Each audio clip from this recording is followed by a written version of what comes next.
This is 97.5 KZNS FM Colvin, 1280 KZNS AM Salt Lake City, and 102.7 KSL FM HD2 Salt Lake City Midvale. This is 97.5, the KSL Sports Zone. The noon hour is here. Check it out. And you're locked on to Utah's highest rated, most listened to sports radio station. It's my station. It's my station. This is Hans Olsen and Scotty G on 97.5, the KSL Sports Zone. Rest in peace. Oh. Rest in peace. Listen here, brother. Oh, man. That was a gut punch yesterday. Man, when he would get going on his interviews and point that gnarled pointer finger into the camera and fling that forearm and shake that hand and he would start to gravel the voice and you got to come at me if you're going to bring it all, and you're like, oh, yeah. I was 11, 12, and I just get the chills like, don't you dare mess with the Hulkster. And then he turns heel on us. Oh, yeah. And the NWO era. Pulls a terrible, terrible turnabout on what would look to be a lifelong friend that apparently they didn't have a really good relationship with. But totally turns heel. Ends up with Razor Ramon, who I despise Razor Ramon. And was it Diesel? Who was the other? Was it Diesel? Hey, yo. Was it Diesel and Razor? I think so, yeah. Oh, I was so disgusted. And then he kind of lost me. And then, you grow up and you're like, oh, you it's all a forget show. about it. Yeah. It's all a show. And then, oh, man. And he just stayed in the news. Guy was always relevant. Oh, yeah. For Some good stuff or bad stuff. Yeah. And that's the thing, like, when somebody passes, let's just celebrate the life they lived. I love everybody who's like, well, he did this, but everybody needs to remember he got caught up in this and this and this. Yeah, you know what? Guess what? We all do dumb stuff. We all do and say dumb stuff. You know what? But you can't go without talking about the power of entertainment and sports mixed together and not tell the story of Hulk Hogan. Right. Now, there's some people that, it's like when Theo left, Oh, yeah. I was like, well, how's it going to be when Bill leaves? Because he did a lot of raping. Okay, well, yeah, that's yeah. I think that there are some lines where you're like, yeah. No, there's true. Mr. Huxtable could go and we don't care. OJ was great in Naked Gun. That doesn't mean that. And by the way, everybody on that good cast point. of the Crosbys got hosed because of him because there's no reruns. Yeah, Theo was the first one. Hosed. He's the one that brought it up. He's like, my income stream just got wrecked because I was making all this money on residuals. And now nobody will ever play the Cosby Show ever again. He goes, that was my money, man. Oh, I'd never even thought about that. Yeah, he was ticked. That would have been like Charles Ingalls, like Michael Landon coming out with a terrible habit and getting the entire Little House series canceled. And my uncle would have lost all of his all the residuals. Yeah. That'd have been terrible because he's made a lot of money over a lot. Oh, I bet. His family's made a lot of money over the years. Yeah, and it decreases through time, but still at that point, they were still making good money. One of these days, I'll tell you how much, like the Friends residual package. When I was over at K-Jazz, I got. You'd heard of the Friends residual, or what? Even like a local Salt Lake City station was paying just for the rights to run reruns of Friends. Well, what's crazy now is... Oh, it was crazy. Like residuals for Little House on the Prairie, any streaming service that gets put on and is purchased or streamed, there's residual there. Yep. So we might think, oh, well, nobody really watches, PBS or whatever is not going to rerun it. They do. Yeah. Well, now it's like streaming PBS YouTube. Ain't rerunning anything these days. What? Why not? Oh, they just got gutted. Oh, did they really? Yeah. Well, good for them. NPR and what about Sesame Street? Oh yeah, Sesame Street's done, man. They gutted Elmo and left him on the side of the street. What, Big Bird? Oh, Big Bird. Big Bird's at a Kenny Rogers now on a Kenny Rogers Roasters on a spit grill. Oh, somebody's eating the Big Bird. Oh man, that's so sad. What about Snuffleupagus? Joey Chestnut's going to town on Big Bird right now. The biggest buffalo wing. Joey Chestnut just consumed 3 Big Bird buffalo wings. I guess there's only 2 on them, isn't there? Yeah, well, it's Big Bird. Hey, speaking of Bill, Mr. Cosby he turned 88 two weeks ago. I wonder what they do in the big house when you hit, a big milestone birthday. Is he still in prison? Oh, he's got to be, right? Oh, we would have said the same about OJ, but Well, OJ died in a comfortable home in Vegas. yeah. I don't know if he is still in prison or not. I mean, 88, they're probably thinking. He is not in jail. Yeah, that's what I thought. No, What? Bill is not That's in what I jail. thought, yeah. How is he not in prison? Yeah, he was let out. The last I would remember. But I don't remember the specifics on it. He was He was released. apparently freed on May 5th Of? of this year. Oh, our justice system. He was, by the way, he was only sentenced to 3 to 10 years in prison. That was it. Yeah, and there was a lot of raping. Yeah, he did some bad stuff and a lot of bad stuff. Oh, it's crazy. So there are some, it's like, yeah, don't, where you're not. And Hulk definitely had his moments, but, and according to most eyewitnesses, hasn't killed anybody, which is good. Yeah, no. But what a crazy piece of our childhood, man. Theo, Ozzy, and Hulk all gone. Lloyd sent out a tweet, and it was like, what did you say? The 1980s had a bad day. Bad week for the 80s. A bad week for Bad the week 80s, for the man. Yeah, and I'd forgotten about Theo. I was just thinking of Ozzy and Hulk, and I'm like, oh, these things happen in threes. And my wife was like, well, Theo. I'm like, oh, that's right. Yeah. So there had to be some people breathing a big sigh of relief because hopefully that was the only three. Oh, shoot. I was going to get out my, I've got an old box up in storage packed full of WWF wrestlers, old figurines. Yeah. That my brother got me years ago. He got me He-Man and WWF figurines. Ryan did. Nice. Greatest birthday gift ever. But I've stored them. And I stored them through my kids' childhood. Like, I'm like, no, You don't get to play with these. not going to play Are with they still in the packaging? No. Okay. They're not. But I do have a Hulk NWO figurine. Ooh, that's what Lloyd was looking for. I have one. I need to pull that out and just take a look at it. By the way, you saw that NWO thing that I sent you guys, Yeah. right? How much do you think that was? What I sent you guys that little toy. Yeah. I sent you a picture of it had Scott Hall, had Hollywood Hogan. Oh, yeah. And it had Big Sexy Nash. Oh, yeah. How much do you think that was? In a packaging. In that package. It was all packaged. Yeah, it was there. Yeah, it was. Probably $5 to $7 grand. 4 or 5. I would say 4. No, that was at like Walmart. I would say 4 or 5. Wait a minute, it's at Walmart right That was now? at Walmart right now. Yeah. What? I guarantee it's not there anymore. Oh, no. 4 or 500. No. It's only $50. Did you get it? No, I didn't. Was this after Hulk died? Yes. And you didn't grab that? No. Lloyd, They had a whole bunch of them. Yeah, but that in the packaging in 10 years. I didn't have $50 on me to buy this Hulk Hogan thing. Oh, that would have looked funny though. Is that for your kid? No. No. No, this is for Just- me. No. Just run it through the scanner. Just, Edna, don't ask questions. It's like, you know what? Just run it through. Just give it back to me. I'll go through the give it back self-checkout. to me. I'll go yell. They had a bunch of them, and I'm sure they will start going. But Oh, I can't even believe the Hulkster. Thunderlips. Okay, really, the last thing, and then we'll move on, Look, because it's the 25th. Nobody's working. I mean, we're it's just the three of us talking right now. we've got this Iowa State thing, though, that Yeah. I do want to really jump into with you. Some of these budget and deficits are not good. Universities have got themselves in bad financial shape. Oh, yeah. But favorite Hulk Hogan moment or memory?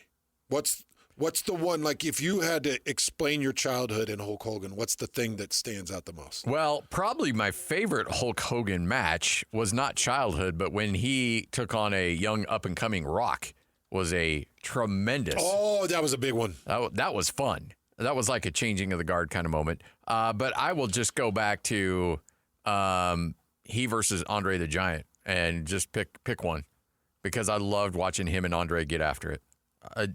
It was the perfect Hollywood versus, just this quiet menace, this quiet force. And when those two went after each other, oh my gosh, it was great. And then watching him make an appearance in Rocky, come on, that was cool too. Thunderlips was one of my favorites. The match with Rock, definitely up there. the body slam with Andre the Giant is high. But this was the thing that stood out in my memory the most. And I don't know if you guys remember this. It ran for 3 summers in my childhood. Hulk Hogan's Rock and Wrestling. And it was every Saturday morning, 1985, 1986, and 1987. They ran reruns from like 87 to 89. But it was Hulk Hogan's Rock and Wrestling, and it was a cartoon. And it featured Hulk Hogan, obviously, but it had Junkyard Dog, who was one of my favorite wrestlers, Captain Lou Albano, Andre the Giant. It had Jimmy Superfly Snuka, Hillbilly Jim, Tito Santana, Rowdy Roddy Piper. And then the bad guys that they were always fighting were the Iron Sheik. I love Iron Sheik. Nikolai Volkov. You remember Volkov was another bad dude. The Fabulous Moolah, Big John Studd, Mr. Fuji. You remember Mr. Fuji? I think showed up in a James Bond or two. Yeah, he did. The hat. With the hat. Yeah, the hat that would chop heads off. Bobby the Brain Heenan and Mean Gene Okerlund. It was the second greatest. It was the fourth greatest cartoon of my childhood. G.I. Joe. Number 1. He-Man. Number 3. You know what I'm talking about. Thundercats. Yeah. Number 2. Yeah. G.I. Joe, Thundercats. I love that you got those. Yeah. G.I. Joe, Thundercats, He-Man, and then right there was Hulk Hogan's Rock and Wrestling. And I had not remembered how good that cartoon was until he passed, and I'm like, geez, I remember every Saturday morning. And that's right in the prime of our childhood, Scotty. Sam Farnsworth says, yes, hands, that cartoon was the best. Attaboy, Sam. I'm glad Sam remembers it. I don't remember it. Oh, Scotty, it was so good. Better than Scooby-Doo. Oh, yeah. Better than... I'm sure. Peanuts. Better than... Come on, it's no DuckTales, though. Better than DuckTales. Oh, okay. Let's not get crazy here. Don't get weird. Huh? Don't get weird. It was better than DuckTales. Yes, no, it was. False. It was better than DuckTales. It was better than DuckTales. Now, I'm not afraid to admit, I was a Smurf kid. I loved the Smurfs. It was better than the Smurfs. But it was my... I never watched. I could never get... I would watch these guys go from real life wrestling, to the cartoon screen doing crazy things. And it was like, oh, I'm connected. I know these guys. They're awesome. It was He-Man, Transformers, and DuckTales. Your top 3. That's my top 3. Transformers 1, DuckTales 2, He-Man 3. Transformers doesn't make my top 5. Oh, really? I love Transformers. Oh, my gosh. I was all in on... Scotty, Transformers for me was like He-Man for you. Can we just go back to 85?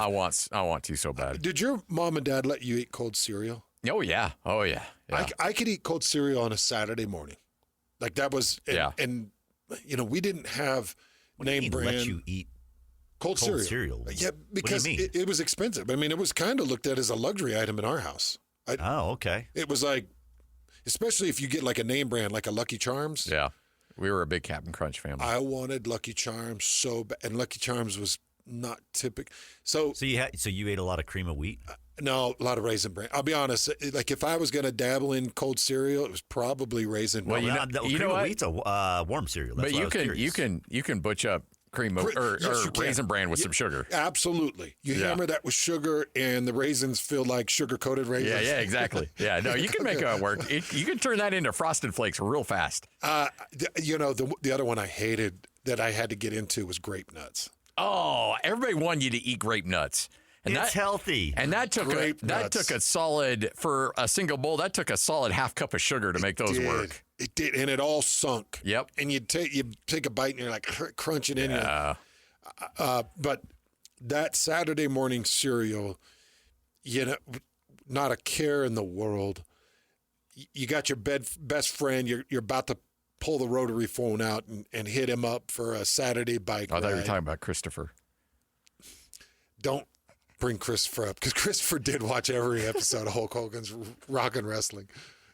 Christopher was a dude. I know Christopher was a dude. Yeah, dude. You didn't even see his pinstriped overalls. Like he had handmade pinstriped overalls. Did Christopher also take place of the? Do you remember the old Hulk Hogan? Wrestling the old buddy? squeezable. The squeezable butt. No. Okay. Nothing took place. Christopher chilled for a bit. No, but what I'm saying is Christopher would be your wrestling buddy instead of the Between Hulk. Christopher and the cat whose name we cannot announce on the air, it got our guy through some tough times. And Gizmo. That's Gizmo, my dog. But I think Gizmo eventually got a hold of Christopher. And the pantyhose that Christopher was made out of absorbed a lot of the saliva. And then Christopher's face started to stink a little. But Christopher was a homemade Cabbage Patch. He was great. Good friend of mine. Oh, Gizmo, no. Gizmo, no. Well, he's like a Mississippi bloodhound. Once he gets started, you just got to let him go.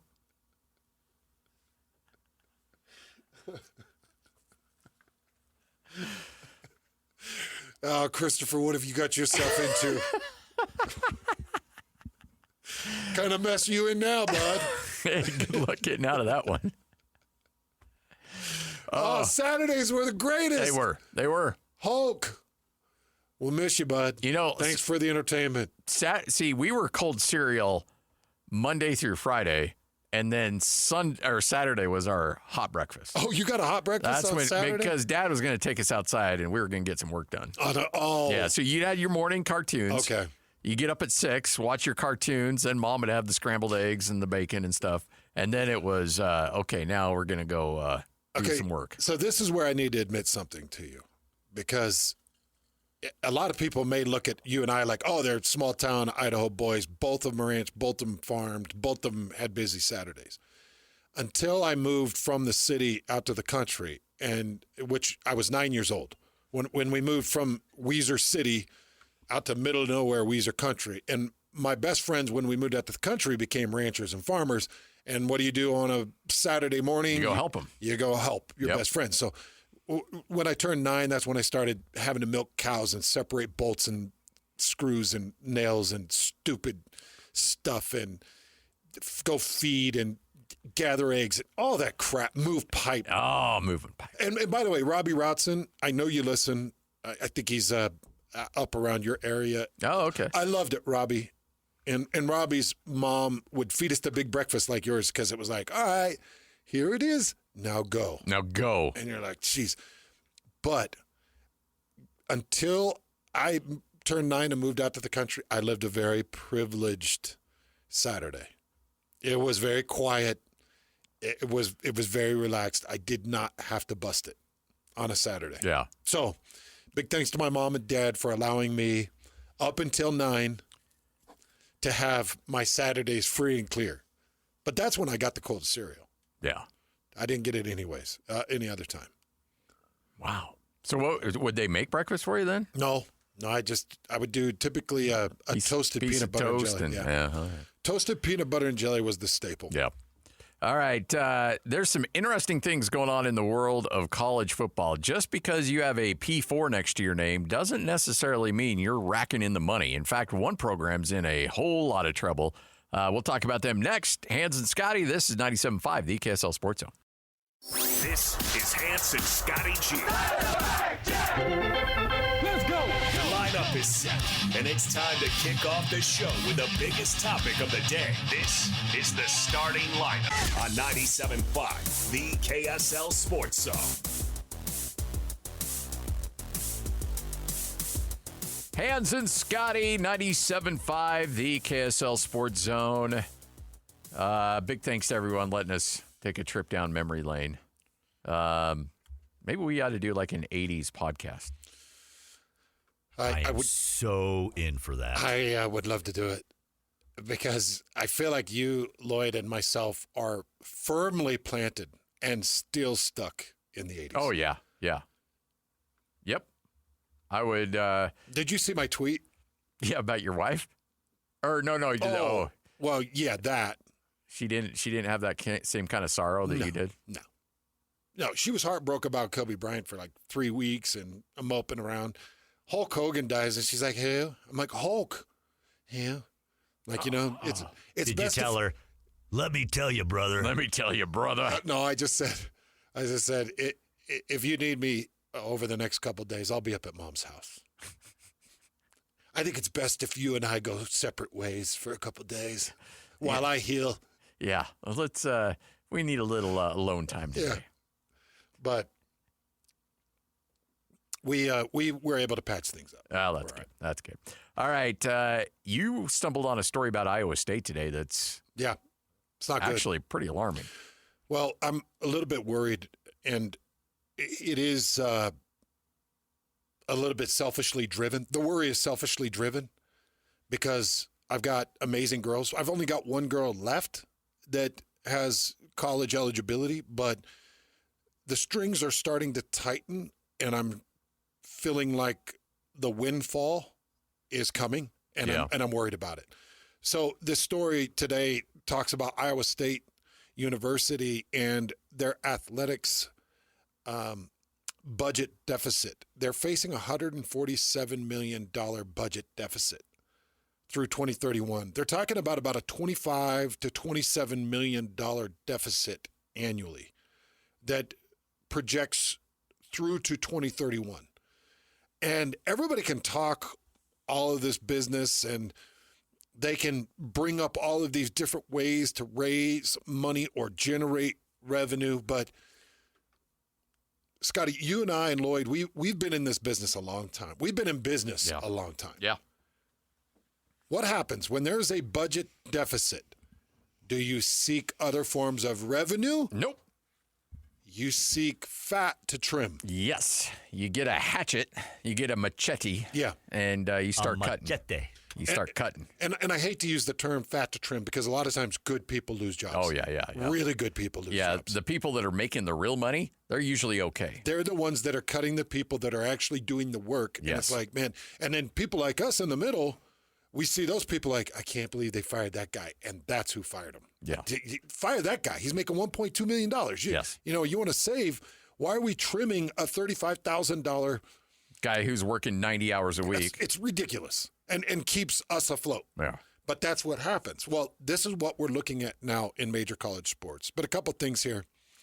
This is from ISU's athletics report and Board of Regents. It says, in the past 2 years, there have been several transformational changes in college athletics that will result in $30 million in recurring annual financial repercussions to athletics department beginning this year. So they're finding all kinds of problems. And part of it is going to be the Big 12 revenue distribution. They're saying that there's going to be a bit of a shortfall there. It says, although it has identified about $8.7 million in annual budget savings, the $24.5 million annual funding gap is expected to culminate $147 million deficit. So they're putting everything on the cutting board. And this is why this Donald Trump announcement and involvement is important. And it's the only reason that I'm feeling like Trump intervening is actually good for me. Because Trump's intervening to protect Olympic sports and women's sports to make sure that those sports have the opportunity that they've had. That's a large part of what President Trump just did with this executive order, is to try to protect those sports. Because right now, those sports are in the crosshairs. Oh, yeah. I mean, I've talked to multiple ADs that have told me that they anticipate there being a situation where you will see, and to try to stay Title IX compliant, a lot of men's sports are going to get cut, but you'll see teams that will, or universities that will focus in on football, men's basketball, women's basketball, and maybe volleyball.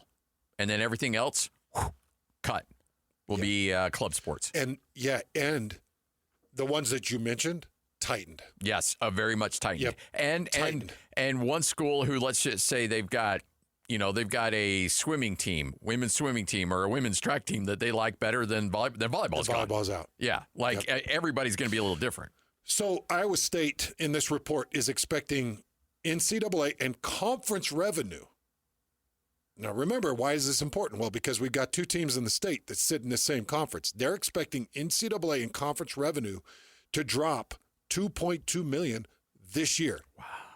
Due to the House settlement and the NCAA needing to absorb the costs, thereby reducing the net revenues available to distribution to member schools.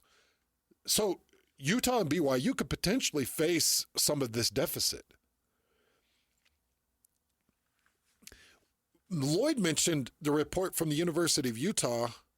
Was that a year ago or was that 2 years ago? That was for the 2024 fiscal when year. they were down $20 million. It was actually, I went and looked because I was like, I think it was just under 20. It was $17 million. That was their deficit. So Iowa State's got them beat, but even Utah was like, hey, we got to figure some things out. Well, I just saw a story when I was doing research on this when we talked about it this morning. Just 2 weeks ago, USC laid off 12 people in their athletic department. And it was all because they're financially in a rough spot and they've got to find a way to come up with $20 million to divvy out to the athletes in the House settlement. How many did they let go? 12 full-time employees. Okay, so there were 4 bullet points included in this Iowa State story that talked about where Iowa State is going to cut. And when we're looking at BYU or we're looking at Utah and Utah's in a bit of a deficit, maybe we could expect the same things coming. Or maybe some of these things have already started to come our way. Here's the 4 bullet points. Indefinitely postponing construction of a planned $20 million wrestling practice facility. So Iowa State wrestling's a big deal. Oh, it's a huge thing. Huge thing. So they were going to build a $20 million wrestling facility, about $1.5 million annually to, $25 million practice facility, and a $25 million Hilton Coliseum renovation. That's a basketball arena? Yep. Okay. So they were going to renovate the arena, and they were going to build a wrestling facility. Those are permanently on hold. Yeah. So there's $45 million. Number 2, no longer absorbing the cost of sales tax on tickets and instead passing on that expense to the consumer. That'll be about $1.5 million annually that the consumer is now going to have to be responsible for. So the school, by the way, I think they worked this wrinkling because they're like, let's just sneak this in like we are paying for taxes as an increase. Oh, we're just not going to pick up your taxes anymore. Yeah. You'll pick up your taxes. Bull crap. Yeah. You just inflated the price. Yeah, you did. That's all you do. Just say it straight. Number 3, upping annual required donation levels for memberships in the Cyclone Club by 20%. Ooh, that's a good chunk. This will bring in over $3 million more annually. If everybody signs stays. in, yeah. Which, if you were a part of Utah State's or I was a part of BYU's and we got hit with a 20% increase, you and I'd come in and we would be and moan about it and be like, what? But we're going to lose our ticket opportunities. Yeah.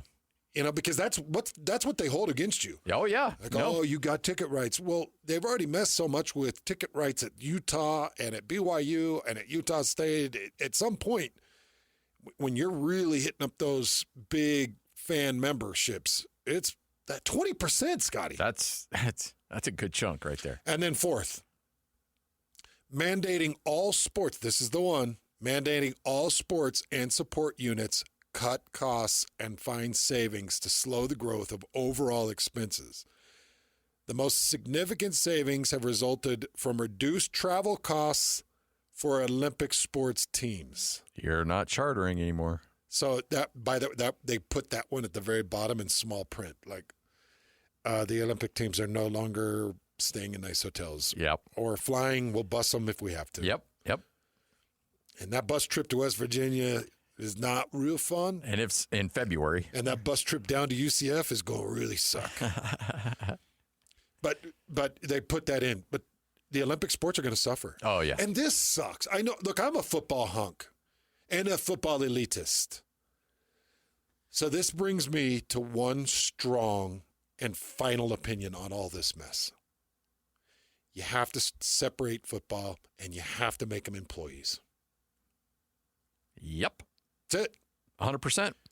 And let Trump's executive order rule and demand over everything else, because I don't want those opportunities taken away from the wrestling team. I don't want them taken away from the swimming team. I definitely don't want them taken away from the women's volleyball team for the next 8 years. Yeah. After that. Definitely. After that. Because my Rai Fawn is my best volleyball player, Yeah. and it's not close. She just made a big-time team over the weekend. Oh, yeah? Oh, yeah. That's awesome. Yeah. Congrats. I'm so proud of her.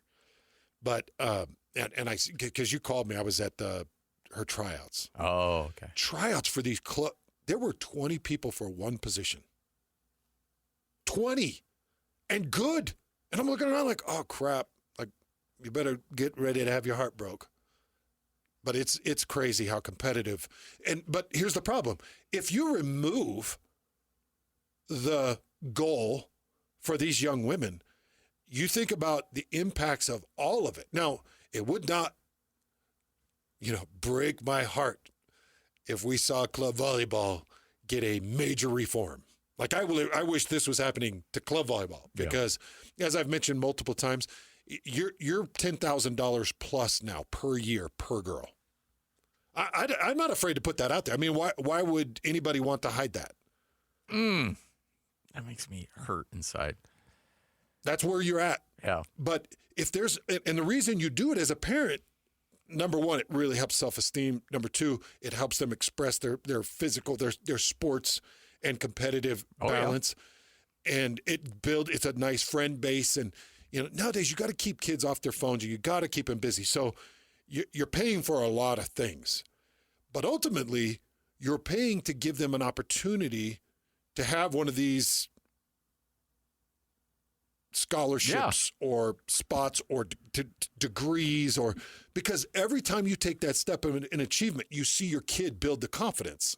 And so it's like, okay, I'll pay now when they're young, and it'll pay off later because they'll be strong, confident women. And, and a little bit more tangible, you hope that they get out of college, you debt-free and them debt-free. Exactly, which has happened, yes. Which has been great for my first two girls. It'll be great for my son when he comes back. But I'm sitting here looking at the possibility of not having this opportunity. I know that this is selfishly driven, but I do know that a lot of people listening to us are probably sitting in the same realm. Like, I don't want that taken away from my kids. No. And that's what we're facing. And that's why what Donald Trump is doing with his executive, love it or hate it, it doesn't matter to me. Like, I want the opportunities for my daughter to remain and not be tampered with. The way you're going to be able to do it, you got to separate football and you got to make them employees. So Dan Woken's going to join us coming up at 105. And my question is, good, too. Yeah, my question on this is, and we'll talk specifically about this executive order, is sometimes executive orders have a lot of teeth to them. Sometimes they don't. Yeah. And so I just want to know, like, is this really enforceable? Are people taking it seriously? Or some people are like, meh, whatever. Or is the lawyers lining up and saying, nope, that ain't going to fly? I don't know. That's what I want to know, and we'll find out together at 105. Well, I will tell you, in researching this executive order, the pushback is what's crazy.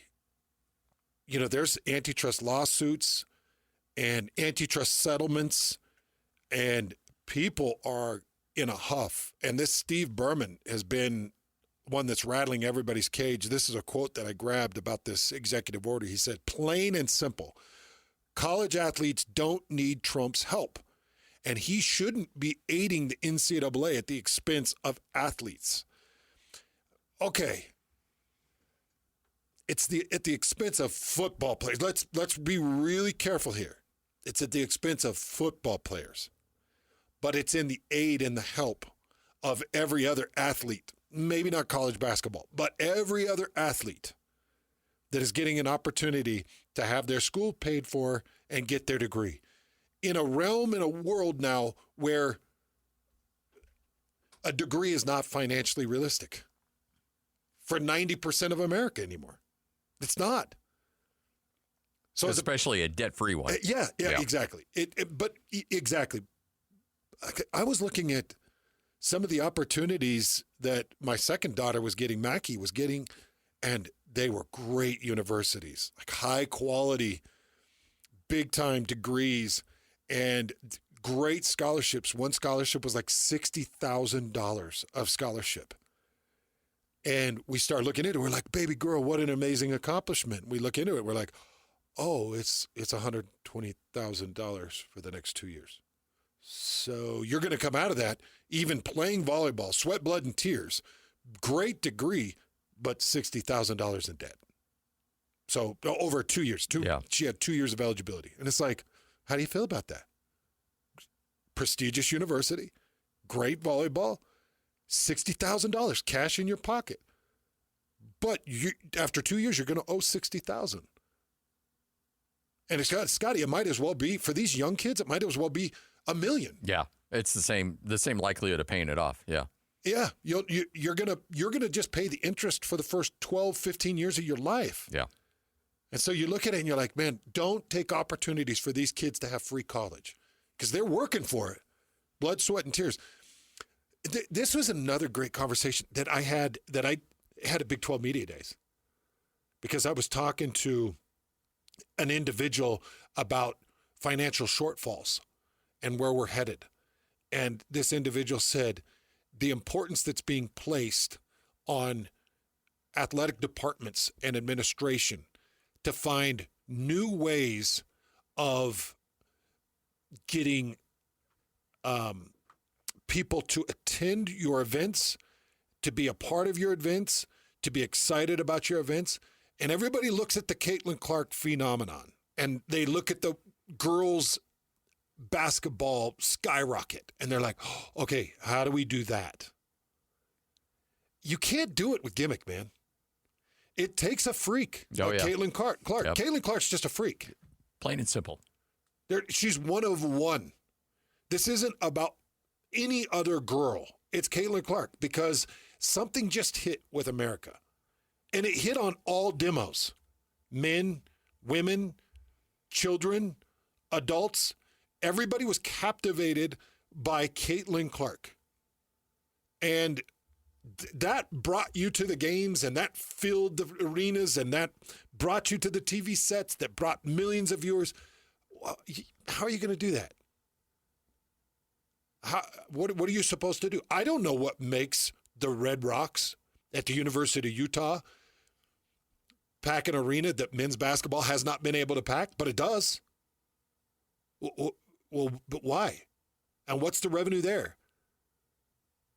How do they do it, Scotty? Is it just total domination? Yeah, and it's a culture, and it's something that they built for a long time, and people know when they go there, they're going to be entertained. Over the years, I've been to at least 3 Red Rock events, maybe 4. Like going and watching the Red Rocks. The place is packed. Yeah, people are enjoying it. People are having fun. I will say that the college gymnastics scenes, they actually have it set up pretty cool. You know, I just went to Chris Holk's daughter. Mm-hmm. She is part of the BYU gymnastics team. She's incredible. Shout out to Chloe Holk. She's just incredible. And I went to an event just a couple months ago. And it really is a fun environment. It was a great environment, and you've got 4 different events. You've got floor routines and vaulting, and you know, you're watching these incredibly accomplished athletes that work as hard, if not harder, than any other athlete in the university. And there was probably 3,000 people in the building. Mm. And I'm looking around like, geez, man, what do you got to do? How do you?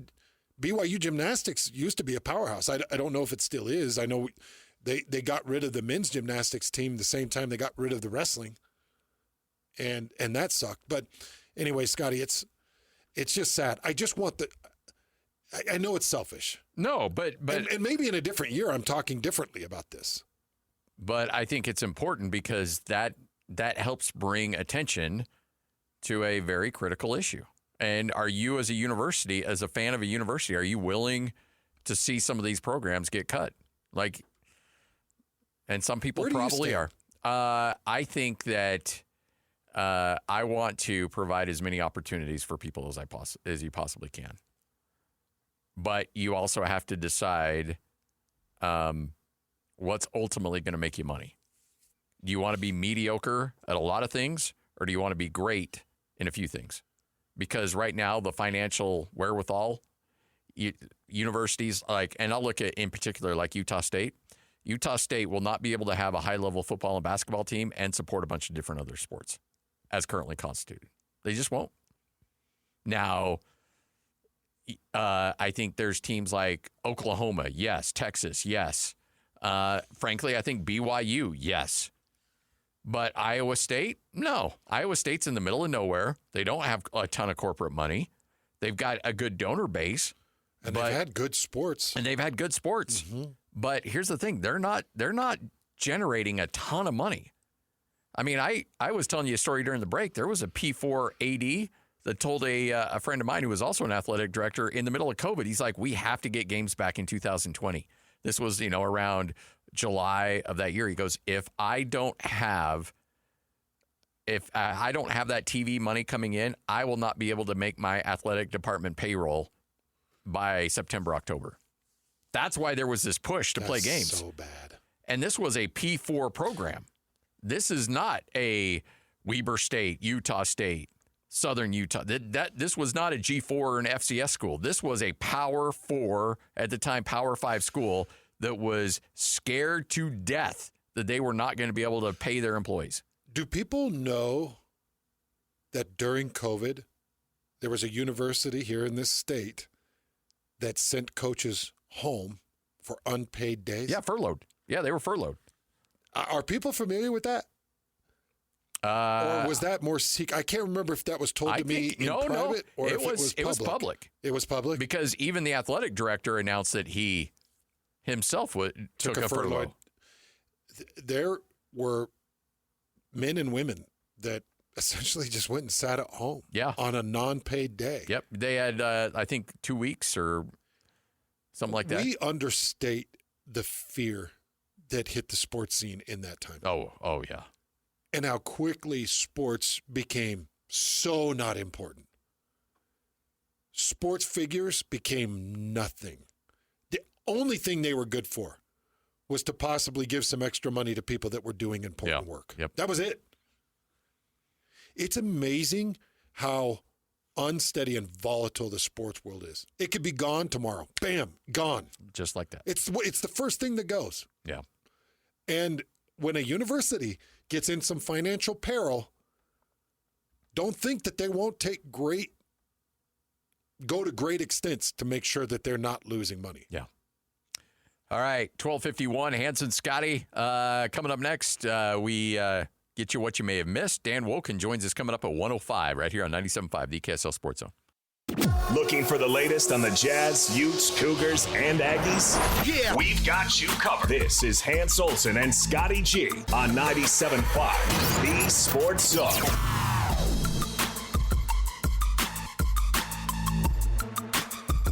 All right, Hans and Scotty. Dan Woken's going to join us coming up here in a couple minutes. Hans, you and I had an absolute blast down at Spanish Fork at the Bar W pop-up location. And by the way, those Bar W steaks, guess what? We're going to be spending some time with them this weekend. But, we love being out and about with clients and representing people, and we want to represent you as well. So if you have a business or if you have a service that you need to you need a little help with, you need to get the word out, Hans and I are here to help you out. Yeah, we'd love to. And we'll come up with creative ways and ideas to extend your brand and make it really pop for people. But Scotty and I love to represent companies, and we'd love to represent yours, whatever your brand is. It can be sunglasses. It can be a bicycle shop. It can be Turkish hair restoration. Hell, it could be hot yoga. Scotty and I will come in John Stockton shorts, no shirt, and we'll hot yoga it with you. Like, if that's what you want, if you want sweaty, stinky Hanson Scott to represent, we'll do it. We got you. Or if you just want us to talk about it on the radio and not get sweaty and shirtless, we'll do that too. Which is a better option. Which is probably in your best interest. But I'm just saying, we're flexible. However it works, we'll make sure we're there. But please send the name Hans, H-A-N-S, to 57500. 57500. Text the keyword Hans. One of our friendly sales associates will get out to you. And if nothing else, you have some information. Whether it works for you or not, whether you're able to pull it off or not, that's all right. we love you regardless. But at least you'll have some information on how to go forward. Hands to 57500. That's keyword hands, HANS, to 57500. This is 97.5, the KSL Sports Zone.